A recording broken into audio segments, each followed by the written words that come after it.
Once you start using blocks, it won't be long before you'll want to create a library of your common symbols such that you can use them in other drawings. In this lesson, we're going to learn how to use the Design Center to build a custom block library. On my screen, I have an architectural example, and this drawing contains several blocks. I'm going to move up and click the Insert icon, and then I'll open up the block name flyout, and we can see a listing of all of the blocks that are defined in this file.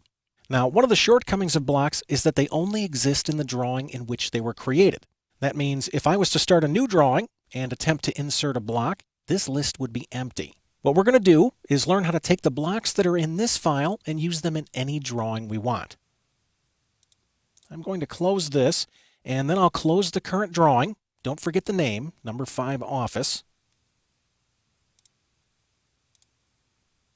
I will then start a new AutoCAD drawing. We'll use the default ACAD template. And let's do one more thing. Let's set this drawing to architectural units. To do that, I'll open up the application menu. I'll select Drawing Utilities, and then I'll select Units. And right here in the Length Type area, I'll set this to Architectural, and I'll click OK. Since the drawing that contains my blocks is set to Architectural, I want to make sure that this drawing is set to the same units. Otherwise, I run the risk of AutoCAD resizing the blocks when I bring them into this drawing. Now that our units match, I'm going to open up the Design Center. The Design Center is used to move content from one drawing to another. And there's two ways we can open it. One way is by going to the View tab, and I can come down to the Palettes panel and click this icon. Another way to open the Design Center is by pressing Control-2. And when this guy pops up on screen, the first thing we notice is that the Design Center is a palette. This means I can anchor it, or I can dock it to my interface. Generally speaking, the tool itself works just like Windows Explorer. I can use this panel on the left to navigate through the folders on my hard drive, and I can use these plus icons to jump in and out of the folders. Now, when we first open the Design Center, it defaults to this Design Center folder, which is located inside the sample folder, which is inside the AutoCAD 2011 directory. Since this folder is open, notice it contains several drawings. Feel free to explore the content in these files. Many of them are based on real-world production work. At this point, I'd like to navigate to a different folder, but before we leave, let's make it easy to return to this one. I'm going to right-click on the folder name, and then I'll come down and select Set as Home. This means that no matter where I navigate on my hard drive, I can always return to this folder by clicking the Home icon. I'm going to click and hold on the slider.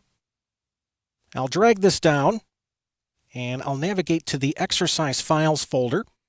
Then I'll click the icon to open that. I will click this icon to open up the Chapter 13 folder. And where Design Center surpasses Windows Explorer is right here. Take a look at this icon. If I click this plus, I can navigate into this drawing, and AutoCAD gives me a list of all of the things that I can steal from this file.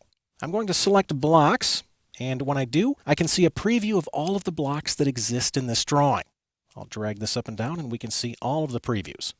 If I'd like to move a block from this drawing into my current drawing, all I have to do is click, hold, and drag it into my file and release. I'm going to zoom out. Let's pan this over. Looks like I need to regen. I'll type RE and press Enter. There we go. Now I have a little bit more room. I'll drag this down and we'll bring in another block. I'll click, hold, and drag, and we'll bring in the floor plant. Now, the only thing we're really missing by inserting blocks this way is the insertion point. As you can see, I wasn't able to place these with much precision. If you'd like to insert a block from the Design Center using the standard dialog box, all you have to do is double-click on it. I'm going to double-click on the stool. I can then determine which questions I'd like AutoCAD to ask me. And then I can place this using a logical insertion point. Now imagine if I navigated to another file and brought in additional furniture blocks. Maybe I could call this current drawing furniture.dwg, and this drawing could contain all of the furniture blocks I've ever created. I could then save this drawing on the hard drive, and the next time I needed a furniture block, I could use the Design Center to navigate to this drawing, where I would have access to all of my standard symbols.